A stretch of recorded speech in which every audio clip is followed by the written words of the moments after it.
আসসালামু আলাইকুম। ওয়ালাইকুম আসসালাম রহমতুল্লাহ বরকাত। জি। স্যার, আমার প্রশ্ন হচ্ছে যে একটা ধার্মিক মেয়ে, নামাজি মেয়ে, সে তার বাপ মা এখন তার খালাতো বোনের সাথে বিয়ে ঠিক করে দিয়েছে, কিন্তু ছেলেটা নামাজ পড়ে না, দাড়িও নেই। এরকম ছেলের সাথে তার বিয়ে ঠিক করে দিয়েছে, ঠিক আছে।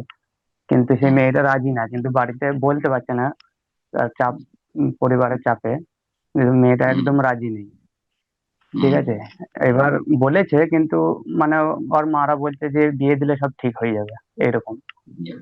তাই এক্ষেত্রে আমিও 5 ওয়াক্ত নামাজ পড়ি, সে চাচ্ছে আমি যদি ওকে বিয়ে করি ও করবে, ঠিক আছে। এক্ষেত্রে কি আমি ওকে মানে মসজিদে কোনো ইমাম সাহেবকে নিয়ে কি অলি বানিয়ে বিয়ে করতে পারি?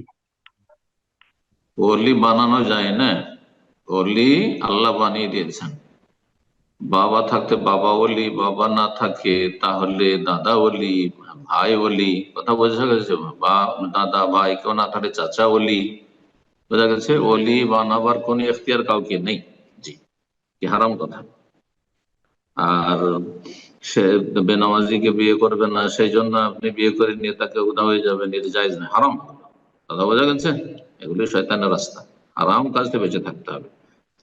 একটা হারামকে এড়ানোর জন্য, হারাম থেকে বাঁচার জন্য আরেকটি হারাম কাজ করা যাবে না, দুটোই কাজ হারাম। আপনার এই কাজটিও হারাম যে বিনা অলিতে আপনি মসজিদে ইমামকে অলি বানিয়ে বিয়ে করে নেব। আর ওর বাবার জন্য হারাম যে বেনামাজি তার খালাতো ভাই যার সাথেও বেনামাজির সাথে বিধি, এটিও হারাম। জি, এটি হারাম। সে মেয়েটিকে নাসিহা করব, সে শক্ত ভাষায় বলবে যে আমি বিয়ে করবো না, আমি বেনামাজি বিয়ে করবো না। দাড়ি না থাকলে বিয়ে করতে পারে, দাড়ি না থাকলে গুনাহগার সেই ব্যক্তি, কিন্তু সে মুসলিম যদি 5 ওয়াক্ত নামাজ পড়ে। কিন্তু যে ব্যক্তি 5 ওয়াক্ত সালাত পড়ে না তার সাথে বিবাহ বসা যায় না। সরাসরি বলেন না, আসলে যদি কাজ না হয় তার দাদাকে বলবে, তার ভাইরাকে বলবে, তার চাচাকে বলবে, হ্যাঁ, গ্রামের কোন মুরব্বীকে বলবে, আলেমকে বলবে, হ্যাঁ, সমাজের আশ্রয় নেবে, সমাজের কাছে বিচার সালিশ চাইবে। হ্যাঁ।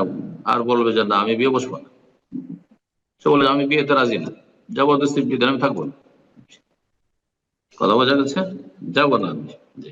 বারাকাল্লাহ ফিক। আল্লাহ হেদায়েত দান করি সব বাপকে, দুনিয়াদার।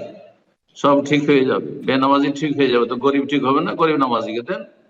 হ্যাঁ, যার বাড়ি ঘর নেই, কিচ্ছু নেই, গরিব, সে ধনী হয়ে যাবে, সেটাও তো সম্ভব। জি। আল্লাহ হেদায়েত দান করুন সব ফাসিক ফাজের।